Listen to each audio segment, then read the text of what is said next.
that for the first time we have the most comprehensive delivery of relief food in Mandera County. Wengine tuliwapatia nafasi kule mbele, wakakuja wakafanya biashara na chakula ya wananchi, wakakuja kufanya siasa na chakula ya wananchi. Saa hizi wanajaribu kutuzungumzia. Sasa wewe my friend, wewe ulifutwa kazi kwa kuiba relief food, alafu unakuja kutuongelesha mambo ya relief food.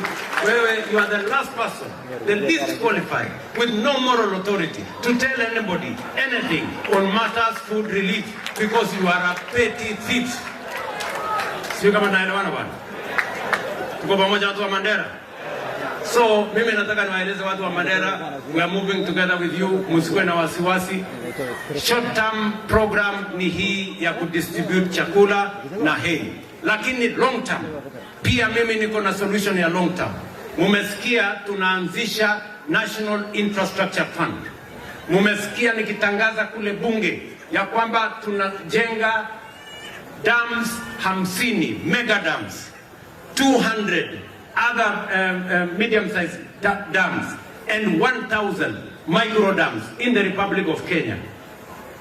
Sehemu kubwa ya hizo dams ya mega na medium na micro itafanyika hapa Northern Kenya, ndio tuweze kutatua kikamilifu, tuweze kuwa na bwawa kubwa in every sub-county and another dam in every ward to make sure that we can develop hay here in Northern Kenya, to make sure that we can develop animal feed here in Northern Kenya, and to make sure that tutumie hii sola tuko naye na ardhi kubwa tuko naye na ile maji tutaweka katika dams, nyinyi mchangie katika kuzalisha chakula ya kulisha taifa letu la Kenya na kuexport iweze kwenda nje ya Kenya.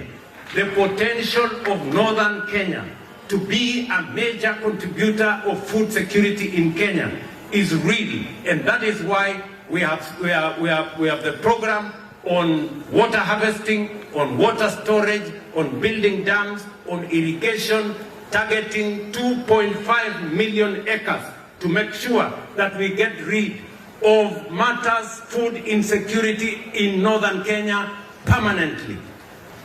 Hii mnanielewa my friends? Mnasema tuendelee na hiyo kazi ama mnasema tufanye namna gani? Tuendelee ama tuendelee? Tuendelee ama tuendelee?